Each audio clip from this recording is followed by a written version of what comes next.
peut dire qu'aujourd'hui, on en a eu pour son argent avec la longueur de l'évangile qu'on vient d'entendre. Mais j'aimerais, si vous me le permettez, le reprendre un peu progressivement. Je suis toujours édifié de voir qu'il y a une foule qui est là pour écouter Jésus. Une foule qui est là pour écouter Jésus. Il y a une foule aujourd'hui, mais c'est pour regarder le cortège de la dépouille de la reine d'Angleterre. Mais il n'y a pas de foule pour écouter Jésus. Mais cette foule, elle n'est pas si terrible que ça. Parce que dans cette foule qui est là, il y a des publicains, il y a des pharisiens, et il y a des scribes, et qui commencent à rouspéter contre Jésus. Parce que Jésus, il fait bon accueil aux pécheurs. Et ça ne va vraiment pas. Alors je me disais que ce soit hier, à la messe anticipée, ou ce matin, ou maintenant, je ne peux pas m'empêcher de dire « Mais moi aussi, ça m'arrive de rouspéter contre Jésus. » Parce que Jésus ne fait pas ce que je dis. Parce que Jésus ne fait pas ce que je lui demande. Parce que Jésus ne fait pas ma volonté, quoi. Soyez un peu honnête dans votre cœur, là. Vous ne dites jamais à Jésus qu'il serait quand même grand temps qu'il fasse ce que vous avez besoin, ce que vous désirez, ce que vous avez envie. Faites jamais ça, vous autres. Ouf, je suis le seul à faire ça ici. C'est vrai, j'ai la chance d'avoir une assemblée de saints. Alors Jésus commence à raconter une parabole qui est terrible. La parabole de la brebis qui quitte toutes les autres et qui s'en court parce que restée avec le troupeau, elle étouffe. Elle étouffe. Elle n'est pas bien avec les autres. Il faut qu'elle parte. Alors je ne pouvais m'empêcher de penser à tous ceux, toutes celles qui partent, qui quittent l'église, qui vont pas à la messe, qui vont plus à la messe. Parce que ça ne va pas pour eux. Ça ne va pas pour eux. Et je me dis, mais Seigneur, toi tu vas à la recherche de tous ceux qui s'éloignent de toi. Et moi, je les condamne. Je dis, oui, mais quand même, tout ce qui perd, hein, au lieu de faire un petit Scrabble, au lieu de regarder un DVD, au lieu d'aller faire une petite balade, au lieu de fumer une cigarette et boire du café et tourner dans leur histoire, et pourraient venir ici et s'arranger pour que tu tournes dans leur vie, au lieu de tourner tout seul dans leur histoire. Mais voilà, Seigneur, qui est-ce qui va aller les chercher, Seigneur? Ces gens qui ne sentent pas que tu es proche d'eux et de ce qu'ils vivent. Qui va aller les chercher, Seigneur? Qui? Il y a là de quoi méditer et réfléchir. Qui va aller les chercher? Qui?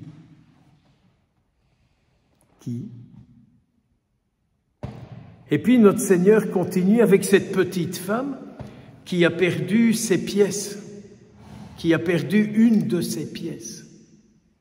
Et c'est un drame pour elle, parce que cette pièce, c'est toute sa vie. Et elle fait tout ce qu'elle peut pour la retrouver, cette pièce.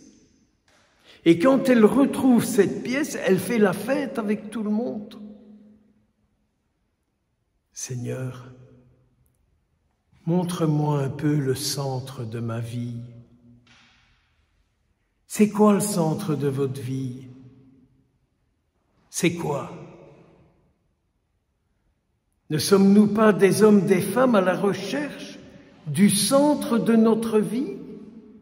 Ce à partir de quoi je vis? Quel est le centre de ma vie à partir duquel je vis? Et puis notre Seigneur continue parce qu'ils en ramassent plein leur esprit et tout le reste. Avec la parabole des deux fils, n'est-ce pas? Ah, un père qui est tellement bon. Il y a son fils qui lui dit « Mais donne-moi mon héritage ». Et le père lui donne l'héritage. Et il part. Parce que chez son père, il en a marre, quoi. Il en a marre d'être avec son père, quoi. Il en a marre de vivre le projet que son père lui propose de vivre. Et donc, il faut qu'il foute le camp, quoi. Il étouffe, quoi.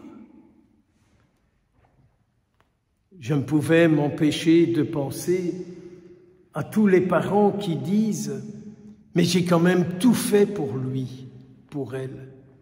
J'ai donné tout ce que je pouvais, je me suis sacrifié, j'ai fait ci, j'ai fait ça, mais tout ce que j'ai fait pour eux, et voilà comment ils me remercient. »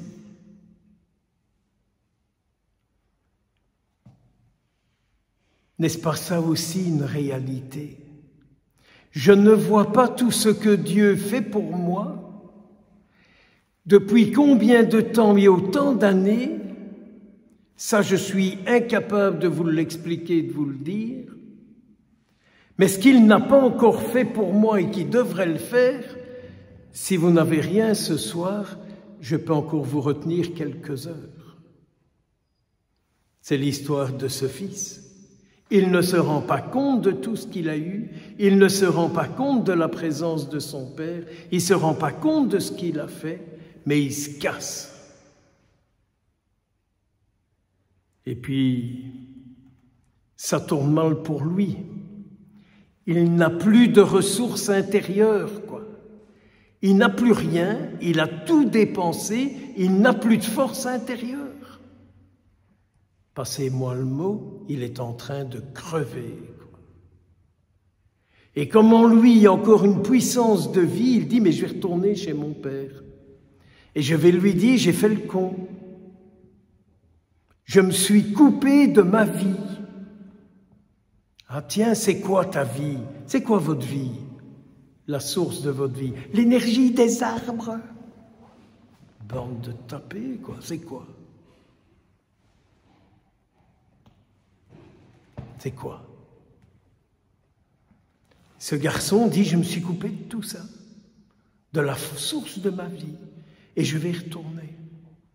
Et le père est tout heureux de dire, il se rebranche sur moi, qui ai toujours voulu le meilleur pour lui. Et c'est la fête, et c'est la grande fête, c'est la grande fête. Ah, dira Jésus, il y a de la joie au ciel quand il y en a un qui revient vers moi. Il y a de la joie au ciel quand il y en a un qui revient vers moi. Car celui qui revient vers moi, il a un rayonnement unique. Il est unique sur la terre, celui ou celle qui revient vers moi. Et puis il y a l'autre là. Puis il y a l'autre, n'est-ce pas, l'aîné, quoi. Un peu péteux sur les bords, cet aîné, quoi. Oui, mais qu'est-ce que c'est que cette histoire? Moi, je n'ai jamais rien fait de mal. Moi, j'ai toujours été à la messe. Moi, j'ai toujours dit mes prières. Moi, je me suis bien comporté. Moi, je n'ai pas fait ceci. Moi, je n'ai pas fait cela. Mais pour moi, on n'a rien fait. Ça, c'est l'aîné. Mais c'est un discours que j'entends régulièrement. C'est un discours que j'entends régulièrement. Moi, j'ai toujours été correct, mon père.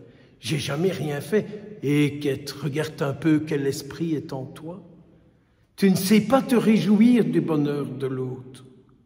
Tu es incapable de te réjouir du bonheur de l'autre. la réalité de la vie. Le monde d'aujourd'hui récrime contre Dieu, car il ne voit pas ce que Dieu lui donne, il n'en voit pas sa présence, il ne voit que ce que Dieu ne fait pas et qu'ils ont décidé, eux, qu'ils devaient faire. Le peuple chrétien ne voit pas toujours la brebis qui fout le camp et que personne ne court après pour la rattraper. Ben non, c'est de sa faute, n'est-ce pas? C'est de sa faute, quoi. Non, mais c'est de sa faute, quoi. Et puis, on ne sait plus ce qu'est le centre de sa vie, alors on court partout. Nous avons médité ça jeudi en priant pour les malades. On court partout. On court partout pour retrouver une source de vie en soi. Pilule, drogue, prostitution, fric, bidule, machin. Et puis, il y a cette parabole des deux fils. Le plus jeune qui fait tout et n'importe quoi, mais qui se rend compte, parce qu'il se laisse rejoindre par la prière de son Père, qui constamment cherche après lui. Ce Dieu qui sans cesse a son regard posé sur tous ceux, toutes celles qui se sont éloignés de lui. Et il dit, quand vont-ils revenir vers moi pour retrouver leur vie? Quand vont-ils revenir vers moi pour retrouver leur vie? Et puis il y a l'emmerdeur qui reste dans son monde à lui.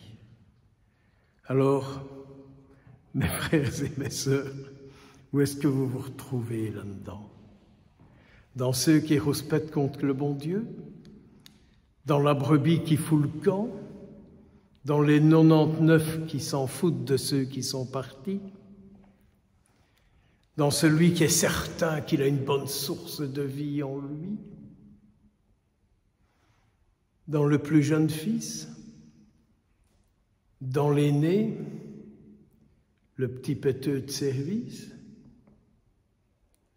Que le Seigneur soit la lumière de nos vies, qu'il nous rebranche sur sa vie à lui, lui qui est toujours occupé d'être en recherche pour retrouver chacun, chacune de nous.